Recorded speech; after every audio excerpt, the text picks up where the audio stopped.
오늘은 하나님의 기쁨이 되는 삶이라는 제목을 함께 말씀을 나누겠습니다. 이 말씀을 나누시는 가운데 저와 여러분 가운데 온전히 하나님의 기쁨이 되어지는 인생이 되어주시기를 주님의 이름으로 축원합니다.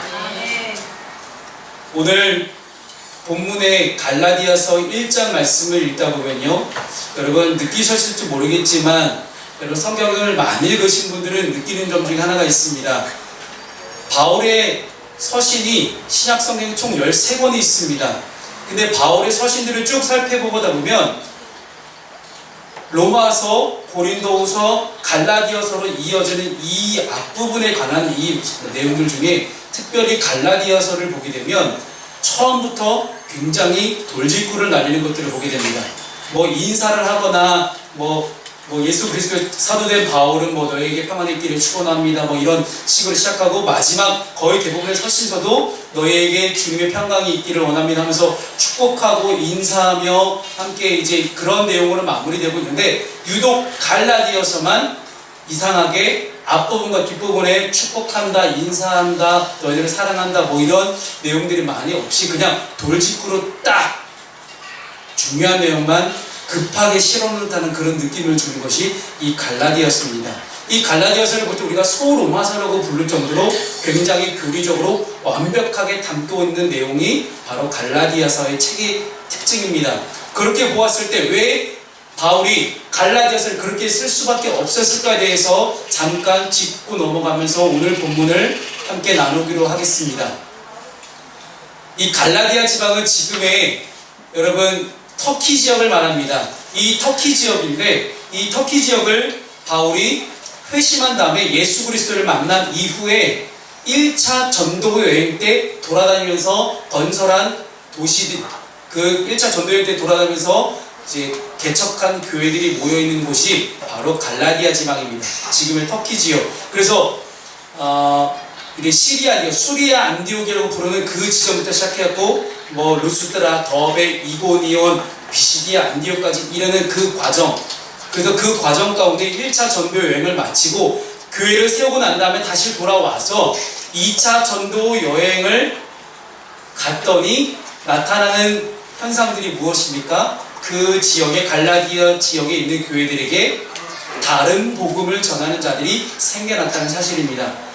여러분 여기서 다른이라는 단어는요, 우리 영어로 another를 부릅니다. another. 근데 이 another라는 이 단어가 가지고 있는 특징이 있습니다. 이 another는요, 같은 카테고리, 같은 범주 안에 있지만 다른 거예요. 만약에 우리가 옷가게에 양말 사러 갔다고 이제 가정을 해보겠습니다. 근데 점원이 골라준 양말이 마음에 안 들어요. 혹은 옷이 마음에 안 들어요. 그러면 이것과 비슷하지만 내가 다른 것을 볼 수 있겠습니까? 라고 이야기할 때 another라는 표현을 씁니다. 내가 다른 것을 보여주십시오 라는 표현을 쓸 때 이 another라는 표현을 쓰는데, 그렇게 본다면 분명히 예수 그리스도를 믿게끔 하고 예수 그리스도를 구세주와 주님으로 믿고 영접하고 고백하는 사람들의 모임이었지만, 그 중에 똑같이 예수를 믿지만 예수를 믿는 방법 자체 중에, 예수를 믿는 교리 자체 중에 예수를 믿고 자라가는 신앙생활하는 그런 과정 중에 다른 복음이 있다는 이야기예요. 다른 복음. 그래서 지금 우리가 살아가는 이 세상 수많은 이단들이 있습니다. 여러분, 이단은요 지금만 있던 게 아니었어요. 예전에도 이단들이 굉장히 많았습니다. 그래서 초대교회 때부터 지금까지도 이단은 기독교의 역사와 똑같이 자라왔습니다. 우리나라에도 자칭 자기가 재림 예수다, 재림주다라고 주장하는 사람이 15명이 있습니다. 이전에 우리나라 역사상 우리나라 한국 땅에만 있는 사람이 15명이고요. 다른 나라까지 따지면 수도 없이 많습니다. 근데 이 15명 제외하고 15명까지 포함해서 우리나라 역사상 지금까지 재림주라고 자신들이 주장했던, 지금은 돌아가신 분들까지 다 합하면 무려 29명이나 됩니다. 우리나라 이 짧은 기독교 역사에서도 29명이나 되는 그런 수많은 이단의 우두머리들이 나타났다가 사라졌다는 사실이죠. 그렇게 본다면 분명히 초대교회 당시에도 분명히 이단들은 존재했는데, 이 이단들의 특징이 무엇입니까? 이 이단들의 특징이 다른 복음을 이야기를 했다는 사실이요. 예수를 어떻게 믿을 것인가에 대해서 이야기를 할 때 분명히 다른 복음을 이야기했다. 그러면 그 도대체 다른 복음은 무엇인지 오늘 본문을 통해서 함께 살펴보도록 하겠습니다. 바울이 갈라디아서를 이렇게 급하게 쓸 수밖에 없었던 이유, 초대교회 가운데 갈라디아 지방 그 터키 지역의 소아시아 지역에 정말로 수많은 교회들이 엄청나게 많이 일어나기 시작했습니다. 그 수많은 교회들 가운데 많은 이단주의자들이 다른 복음을 이야기하고 있으니 더 이상 여기서 성도들을 더 많이 뺏겨버리고 이 수많은 성도들이 이 다른 복음에 미혹되기 시작하면 야 큰일 나겠구나. 그래서 오늘 본문을 보십시오. 이같이 속히 떠나니 라고 말하고 있지 않습니까? 그리스도의 은혜로 너희를 부르신 이를 이같이 속히 떠나, 이같이 속히, 정말로 수많은 사람들이 다른 복음을 전하는 사람들의 이야기를 듣자마자 바로 그 의견에 동조했다는 사실이에요.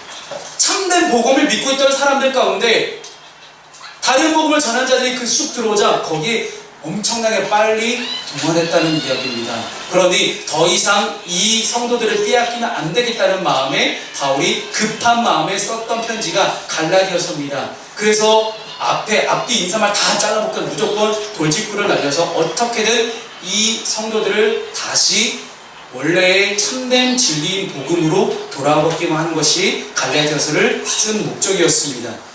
여러분, 다른 복음은 없나니 다만 어떤 사람들이 너희를 교란하여 그리스도의 복음을 변하게 하려 함이라. 교회 안에 잘못된 복음이 들어왔습니다. 어떤 복음일까요? 그것은 바로 율법주의였습니다.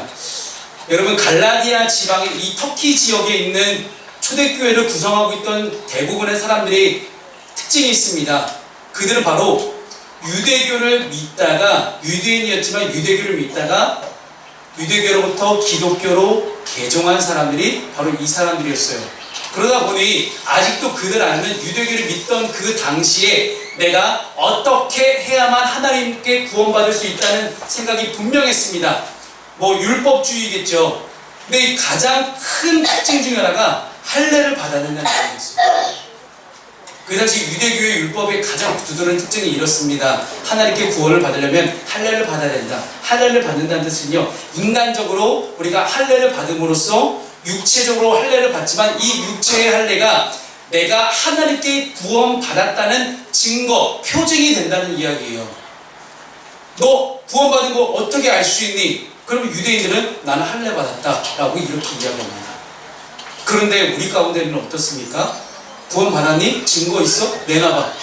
겉으로 밝히 드러내서 보여줄 증거가 하나도 없는 거예요. 여러분, 오늘 굉장히 이 중요한 말씀을 바울은 우리에게 지금 던져주고 있습니다. 여러분, 신앙생활 하시면 답답하시죠? 우리 유광규 권사님이 아마 제일 연세가 많으실 것 같은데, 우리 권사님은 아드님을 목회자로 이제 양육을 하셨어요. 목회자를 키워내셨고 정말 믿음의 본을 보여주신 정말 귀한 어른이시지만 이렇게 긴 인생을 살아가면서 예수를 믿는다고 하지만요, 겉으로 드러나는 증거들이 우리에 과연 뭐가 있냐는 거예요. 유대인들처럼, 유대교처럼 나 할례 받았으니 나는 구원 받았다라고 이야기할 수 있는 이 분명한 겉으로 누구나 인정할 수 있을 만한 그런 증거가 어디에 있냐는 것입니다. 그러니 우리가 하나님을 믿는다고 이야기를 하면서 하나님을 믿는다는 이 스스로의 증거를 찾지 못한 채 그냥 막연하게 하나님을 믿고 살아가다 보니 어느 순간 외부의 다른 이야기, 다른 복음 혹은 다른 유혹거리들이, 다른 수많은 미혹된 영들이 나에게 들어왔을 때 쉽게 흔들릴 수밖에 없는 것이 우리 그리스도인의 인간적인 모습이라는 것입니다. 누구나 다 예수님 잘 믿으면 하나님께부터 축복받는다 사실 다 압니다. 하지만 왜 그것을 못 기다릴까요? 왜 답답하지만, 왜 갈팡질팡하지만, 왜 조금씩 흔들리는 마음이 있지만 그래도 예수님 붙잡고 살아감에도 불구하고 왜 쉽게 흔들릴 수밖에 없을까요? 일주일간의 인생을 살아가면서, 우리의 삶을 살아가면서 왜 수많은 유혹들 가운데 우리가 넘어질 수밖에 없었을까요? 그것은 겉으로 드러나는 우리가 구원받을 진로가 없기 때문이었다는 사실입니다. 근데 유대인들은 너무나 당당했습니다. 나는 할례 받았다. 근데 기독교로 개종하고 보니요, 도대체 할례라는 것이 존재하지 않아요. 할례 받지 않은 이방인도 구원받을 수 있다는 것이 새롭게 시작됐습니다. 그 시작이 베드로를 통한 로마인 백부장 고넬료의 구원과 회심이었어요. 여러분, 고넬료에 대해서는 따로 이제 말씀을 전할 기회가 있겠지만, 고넬료, 우리나라 말로 하면 고넬료인데, 이것을 그쪽 나라 말로 코넬리우스라는 단어예요. 여러분, 로마 역사상 코넬리우스 가문은요, 굉장히 파워가 있고 권세가 있는 가문 중에 하나가 코넬리우스 가문입니다. 우리가 고넬료를 너무 쉽게 생각해요. 로마의 백부장, 100명의 군사를 거느리는 백부장 중에 한 명이라고 생각할지 모르겠잖아요. 근데 이 코넬리우스 가문은 로마 집정관 중에, 로마가 공화정으로 바뀐 다음에 황제 체제에서 집정관 체제로 바뀐 다음에 가장 강력한 영향을 행사하던 가문이 코넬리우스 가문이었습니다. 이 코넬리우스 가문의 백부장이었던 그 사람이 베드로를 통해서 하나님께부터 성령을 받습니다. 야, 할례 받지 않은 이방인들도 이렇게 구원받을 수 있는 길이 열렸다. 그런데 갈라디아 지방에, 지금의 터키 지방에 가서 수많은 이방인들에게 복음을 전하고 그들을 구원의 길로 인도하다 보니, 그들이 야, 그러면 너희가 믿는 하나님, 야, 유대교가 믿는 하나님, 기독교가 믿는 하나님, 야, 같은 하나님인데, 야, 쟤는 유대교 애들은 분명히 할례 받아야만 구원받을 수 있다고 얘기하는데, 야, 너희는 할례 안 받아도 되는 거야? 할례 받지 않고 성령 받으면 된다라고 기독교는 이야기를 합니다. 그러니 뭔가 이상한 거예요. 하나님도 눈에 보이지 않고 성령님도 눈에 보이지 않는 그런 존재입니다. 이 영적인 존재들이 이 유대인 기독교인들의 마음을 조금씩 움직이기 시작합니다. 그래서 눈에 보이는 것을 쫓아가기 시작해요. 그래서 다시 한번 옛날로 돌아갑니다. 야, 이건 좀 이상하지 않냐?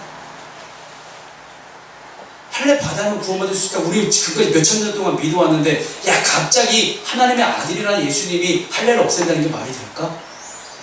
만약에 여러분이 초대교회 교인들이라고 한번 생각해 보십시오. 여러분들이 유대교였는데 기독교인으로 개종한 사람이라 한번 생각해 보십시오. 우리는 뼈대 있는 가문이요, 지금까지 역사적으로 계속해서 조상 때부터 유대교만을 믿어왔는데 갑자기 야, 할례 안 받아도 되라고 이야기한다면 여러분 과연 그것을 받아들여지시겠냐고? 쉽지 않습니다, 여러분. 그런데 이 당시에는 아직 우리가 지금 믿고 있는 교리라는 것, 이 교리라는 것이 명확하지 않을 때이고 교회의 조직 자체도 아직 명확하지 않을 때였어요. 그러니 당연히 이 사람들이 흔들리는 것이 당연한 일이었습니다. 그렇다면 지금 우리의 삶 가운데 우리를 흔들고 있는 다른 복음은 무엇입니까? 그 당시에 그들은 율법주의 때문에 흔들렸다면 지금 우리는요, 어떤 인간적인 열심들, 나를 위한 욕심들 때문에 우리가 무너지기 시작합니다. 여러분, 다른 복음은 이미 우리에게도 들어와 있어요. 교회에서 서로 네가 잘났네, 내가 잘났나면서 내가 하는 봉사가 더 크고 네가 하는 봉사는 좀 조그만 것 같고, 야, 나는 밥하는데 너는 청소만 하니, 나는 청소하는 너는 밥만 하니, 야, 나는 이것도 하고 저것도 하고 하는데 너는 왜 아무것도 안 하니? 그 순간 가운데 수많은 헌신자들 가운데서도 서로 나누기 시작합니다. 여러분, 대부분의 사람들이요, 교회를 떠나는 이유를 들어보니요, 교회 안에서 교회를 다니고 있는 예수를 믿는다고 하는 사람들 때문에 상처받고 마음이 상해서 교회를 떠나는 일들이 굉장히 많다는 사실이에요. 그렇게 본다면 여러분, 이미 교회 안에 다른 복음은 충분히 들어와 있습니다. 우리가 말하는 여호와의 증인, 하나님의 교회, 신천지, JMS, 정명석이라든지 수많은 이단들만이 이단이 아니고 우리 안에 어느 순간 정말 예수만 믿고 따라가는 그런 복음 외에 정말 다른 복음이 들어와 있다는 거예요. 우리 교회적으로 볼 때도 다른 복음이 들어왔지만 여러분, 개인적인 신앙을 볼 때도 우리는 다른 복음을 듣고 있으면 우리는 보게 됩니다. 그 다른 복음이라 하면요, 내가 구원받는 과정 가운데, 여러분, 복음은 구원의 기쁜 소식입니다. 그때 복음이라고 하는 단어는 유앙겔리온이라는 헬라어를 씁니다. 이 유앙겔리온은 옛날에 그리스 로마 시대 때 전쟁에서 승리한 소식을 전하러 왔던 그 소식을 유앙겔리온이라고 불렀어요. 즉, 우리가 우리의 인생을 살아가면서 우리의 영적 전쟁에서 우리가 승리할 수 있는 그런 소식, 그런 구원의 기쁜 소식을 우리는 유앙겔리온, 복음이다라고 말합니다. 그런데 우리는 어떻게 살아갑니까? 분명히 주님만을 바라보고 주님께만 나아가야 하고, 주님이 나를 구원할 수 있다고 믿는다면 여러분, 정말 매일매일 기도와 말씀으로 주님과 동행하면서 온전히 주님께만 우리의 모든 것들 다 맡기고 살아갈 텐데 그러지 못했다는 사실이에요. 어느 순간 보면 내 힘과 내 지혜와 내 계획들, 내 욕심들, 내 욕망을 따라 살아가고 있는 우리의 모습들을 보게 됩니다. 이것이 다른 복음이 아니고 무엇이겠습니까? 초대교회의 수많은 율법주의자들이 그들을 현혹시켰다면 지금은 나 자신이 나 스스로를 현혹시키고 있는 그런 인생을 우리는 살아가고 있다는 사실입니다. 얼마나 우리를 유혹할 것이 많습니까? 너무나 많은 문화 콘텐츠들 속에서 우리를 유혹하고 있는 그 수많은 것들 속에서 분명히 성경은 우리에게 주님과 동행하는 것이 그 어디나 하늘나라고 가장 좋은 거, 가장 축복된 길이고 믿음으로 사는 길이 좋은 길이라고 우리에게 분명히 가르쳐주고 있지만 어느새 조금만 돌아서면 우리의 마음속에서는 야, 네 마음대로, 네 뜻대로, 내 생각대로, 내 계획대로, 내 욕망대로, 내 욕심대로 사는 것이 나한테 좋은 거야. 나의 만족과 유익을 위해서 살아가고 있는 우리의 자신의 모습들을 보게 됩니다. 그러니 이미 다른 복음은 우리에게 충분히 들어와 있습니다. 그렇다면 어떻게 해야 되겠습니까? 오늘 바울은요 우리에게 이렇게 말씀합니다. 다른 복음은 없나니 다만 어떤 사람이 너희를 교란하여 그리스도의 복음을 변하게 하라 함이라. 이미 복음은 변했습니다. 그러나 우리나 혹은 하늘로부터 온 천사라도 우리가 너희에게 전한 복음 외에 다른 복음을 전하면 저주를 받을지어다. 여러분, 저주를 받는다고 적혀있지만요 분명히 하나님의 심판대 앞에 선다는 이야기예요. 분명히 우리는 한 번 죽는 것이 사람에게 정해진 것이에요. 그 후에는 심판이 있으리라고 사도행전 말씀 우리에게 분명히 가르쳐주고 있습니다. 그렇게 본다면 우리는 죽었을 때 하나님의 심판대 앞에 섰을 때 분명히 하나님 앞에 섰을 때 우리는 구원받지 못하는 그 수많은 선택의 기록 가운데 우리는 서 있는 겁니다. 근데 그때 선택은요 내가 하는 선택이 아니에요. 우리가 이 땅을 살아갈 때에 지금의 선택은 내가 할 수 있는 선택이지만 내가 죽었을 때는 그때는 내가 선택할 수가 없는 그런 선택받아야 되는 선택당할 수밖에 없는 그런 순간이 분명히 존재한다는 사실입니다. 우리가 선택당했을 때 우리는 어느 쪽으로 어떻게 선택당할 수밖에 없을까요? 우리가 참된 복음을 믿는다면 우리는 당연히 구원받을 것이요 우리가 다른 복음을 받아들이게 된다면 우리는 구원받지 못하게 된다는 사실입니다. 바울은 지금 다른 복음에 빠져있는 이 사람들을 보며 심히 마음이 괴로운 상태입니다. 이같이 속히 떠나라는 이 헬라어를 원어를 살펴보니 굉장히 안타까워 마음 상해 있는 그런 속뜻이 담겨져 있는 것들을 보게 됩니다. 이 사람 매우 슬퍼하고 있습니다. 바울은 굉장히 슬픈 마음으로 정신없이 막 갈라디아를 써내려가고 있는 그런 바울의 모습을 한번 상상해 보십시오. 우리가 복음을 전한 사람들도 초기에는 어떻게 하면 내가 예수 한번 잘 믿어보겠다 생각하며 잘 한번 믿어보려고 합니다. 하지만 이 믿음 생활을 하는 이 초기에 우리가 유혹을 받아서 넘어지는 그런 경우들이 있습니다. 그때 주변에 있는 사람들이 아무것도 해줄 수 없다라고 생각할지 모르겠지만 우리는 정말로 그를 향한 안타까운 마음을 가지고 그를 이렇게 세워줄 수 있어야만 합니다. 믿는 자에게 다른 복음이 찾아왔을 때 우리는 다른 복음에 빠지지 않을 수 있도록 그를 도와줄 수 있는 그런 교회 공동체가 되어지기를 축원합니다. 두 번째는요, 우리가 어떤 인생을 살아갈까 하는 거예요. 어떤 인생을 살아갈까? 나를 기쁘시게 하는 인생이 아니라 하나님을 기쁘시게 하는 인생을 살아갈 수 있는 저 여러분 되었으면 좋겠습니다. 바울은 자신이 왜 그리스도의 종인지에 대해 설명하고 있어요. 내가 왜 그리스도의 종인가? 이제 내가 사람들에게 좋게 하랴, 하나님께 좋게 하랴, 사람들에게 기쁨을 구하랴, 내가 지금까지 사람들의 기쁨을 구하였다면 그리스도의 종이 아니니라. 그는 예수님을 만난 이후에 언제나 사람이 아닌 하나님의 기쁨을 구했다는 것을 자기 스스로 이야기하고 있습니다. 사실 바울은 예수님을 만나기 전에 유대교에 대해서 누구보다 정통했던 사람이었습니다. 예수님을 만나기 전에 누구보다도 유대교에서 열심을 하던 그런 율법주의자요 바리새인이었습니다. 하지만 그가 그리스도를 만나고 예수님을 만나고 삶이 변화된 이후에 그는 자신이 하나님을 기쁘시게 하는 인생을 살았던 것이 아니라 자기 자신의 만족과 자기 자신의 기쁨을 위해 살아갔음을 그는 스스로 고백하게 됩니다. 많은 사람들이 바울에 대해서 칭찬했습니다. 야, 율법을 철저하게 지키는 사람이구나. 야, 진짜 바리새인이요. 저 사람은 진정한 유대인이로다. 야, 대단한 사람이구나. 가말리엘의 문화에서 지금으로 말하면 가장 좋은 대학교에서 공부를 한 사람이에요. 정말 돈도 많았고요, 권세도 있었고요, 로마 시민권도 있었어요. 정말 남부러울 것이 하나도 없는 정말로 그런 사람이었지만, 이 바울이 그렇게 자신의 만족과 유익을 위해 살아가다가 그리스도를 만난 이후에 인생이 바뀝니다. 이전에는 자신의 유익을 위해, 자신의 기쁨을 위해 살아갔지만 이제는 하나님의 기쁨을 위해 살아갑니다. 그의 열심은, 인간적인 열심은 하나님을 전혀 기쁘게 할 수 없었다는 것을 그가 깨닫게 됐습니다. 그래서 하나님을 기쁘시게 하는 것이 무엇인지 그를 연구하기 시작합니다. 도대체 하나님을 기쁘게 하는 것이 무엇일까? 내가 믿었던 하나님, 그 하나님을 기쁘게 하면 어떻게 할 수 있을까? 그것이 바로 복음을 전하는 일이었습니다. 그리스도의 종으로서 하나님을 기쁘게 하는 것, 그리스도를 전하는 것, 복음을 전하는 것, 구원의 기쁜 소식, 모든 사람들이 다 살 수 있는 그런 길을 사람들에게 전하는 것, 그것을 그는 가장 하나님을 기쁘게 하는 것이라고 생각했던 것입니다. 사랑하는 성도 여러분 무엇을 하나님께서 가장 기뻐하실까요? 예수 믿지 않던 사람이 예수 믿는 사람으로 다시 돌아왔을 때, 하나님 믿는 사람으로 다시 돌아왔을 때, 우리 몇 달 만에 예진이하고 유니거리가 얼마나 기뻐요. 제 마음도 이렇게 기쁜데 하나님 정말 얼마나 기쁘실까요? 우리 성현 형제, 제가 주중에 롯데마트에서 우연히 만났을 때 이번 주에 꼭 봅시다라고 얘기했는데 진짜 왔어요. 얼마나 기쁜지 몰라요. 제 마음이 진짜 찢어질 것 같아요. 너무 기뻐서. 우리 유라하고 상경이가 안산대학교에서 얼굴만 보면서 그냥 스쳐 지나가는 인연이었는데 오늘 우리 교회를 왔어요. 얼마나 기뻐요.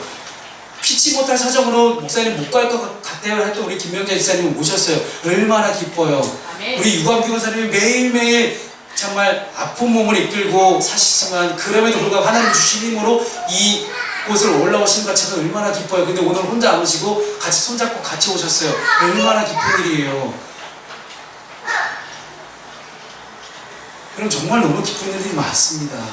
근데 이 모든 기쁨의 근원이 다 어디에 있습니까? 한 영혼이 주님께 돌아오는 것, 한 영혼이 주님을 예배하는 자리 가운데 나오는 것, 한 영혼이 하나님 믿는 사람으로 변화되어지는 것, 이것을 하나님께서 가장 기뻐하신다는 이야기입니다. 여러분, 그 바울을, 사람의 열심을 구하던 이 바울이 하나님의 열심을 구하고 하나님을 기쁘게 하는 사람으로 바뀌어졌을 때, 그 바울을 바꾸신, 바울의 삶을 변화시킨 이 예수님, 바울에게 나타나서 바울을 바꾸신 이 예수님의 생애는 어떠했습니까? 예수님은요, 3년의 공생의 사역 동안 자신의 인생을 다 바쳐서 복음을 전하는 일을 헌신하셨습니다. 3년 동안 죽을 고비 넘기셨고, 정말 3년 동안 수많은 고난을 당하시면서 결국 예수님이 하셨던 일들은 하나님 나라의 복음을 전하는 일이었습니다. 하나님의 나라가 가까이 왔다, 너희가 회개하라. 이 문구를 항상 어디든지 3년 동안 전하며 다니셨다는 이야기입니다. 그래서 마가복음 1장 38절에 보면요, 우리가 다른 가까운 마을들로 가자. 내가 거기서도 전도하리니 내가 이를 위하여 왔노라. 예수님이 이 땅에 오신 목적이 뭐라고 말씀하십니까? 전도하러 왔다고 이야기를 하시는 거예요. 그러니 예수를 믿는 우리는 어떻게 되겠습니까? 예수를 믿는 우리도 전도하며 살아가야 될 줄로 믿으시기 바랍니다. 여러분, 그러기 위해서는 어떻게 해야 될까요? 전도 잘하기 위해서는 성령 충만 받아야 됩니다. 저도요, 인간인지라 어느 때는요, 매주 전도를 하지만 어느 때는요, 인간적인 약함이 저에게 드러날 때가 있어요. 뭔가 모르게 이상하게 그날은 어느 날은요, 갑자기 이상하게 제 마음 가운데 불안함과 두려움이 막 엄습할 때가 옵니다. 그럴 때는 하나님께 기도만 빡세게 하고 전도하러 나갑니다. 그러면 성령 충만함이 나에게 임하셔서 성령께서 저에게 전도할 수 있는 영을 부어주시는 것들을 늘 느끼게 됩니다. 오늘은 성령 강림절입니다. 예수님 승천하시고 난 다음에, 예수님께서 부활하셔서 승천하시고 난 다음에 50일 지난 이 성령 강림절, 이 오순절에 하나님이 보내주신 보혜사 성령이 임한 절기가 바로 이 성령 강림절입니다. 성령께서 우리에게 오신 까닭은 무엇입니까? 우리가 예수님을 더 잘 증언하고 예수님 믿는 사람답게 살게 하시기 위해서 성령을 우리에게 보내주셨습니다. 우리는 기억해야 됩니다. 사람을 기쁘게 하는 것과 하나님을 기쁘게 하는 것, 하나님을 기쁘시게 하는 것에 우리가 그리스도의 본분임을 명확히 알고 하나님을 기쁘시게 하며 살아갈 수 있는 저와 여러분 되었으면 좋겠습니다. 말씀을 마무리하면서 제가 설교 초도에 말씀드렸던 부분 기억하실 것입니다. 도대체 우리 믿는 사람들에게 나타나는 증거는 무엇이 있을까? 그때 당시 유대교에서 기독교로 개종한 사람들은 아직도 율법주의를 따라가면서 할례를 구원의 증거라고 다시 이야기를 했지만, 잘못된 복음을 증거했지만, 과연 그렇다면 우리에게 있어서 지금 구원받는 증거는 어디에 있을까요? 하나님께 질문하며 구하다가 하나님께서 저에게 말씀을 해주셨습니다. 오늘 주보를 보시면 제일 겉에 표지에 있는 것이 바로 우리가 구원받은 증거입니다. 성령의 9가지 열매. 성령 9가지 열매를 나무 형식으로 된 이 이미지를 제가 넣어놨습니다. 죄송합니다. 제가 영어로 넣어놨습니다. 꼬부랑 글씨는 다 영어입니다. 사랑, 희락, 화평, 오래 참음, 자비, 양성, 충성, 온유, 절제. 이 9가지 열매가 여러분 삶 가운데 나타난다면 그것이 여러분들이 구원받은 증거가 될 것입니다. 이것이 여러분에게 주어진 참된 복음입니다. 이 참된 복음을 가지고 여러분들이 성령 충만함을 말미암아 성의 9가지 열매를 가지고 살아가면서 온전히 하나님을 기쁘시게 하는 그런 삶을 살아갈 수 있기를 주님의 이름으로 축원합니다. 기도하겠습니다. 사랑해 주님 감사드립니다.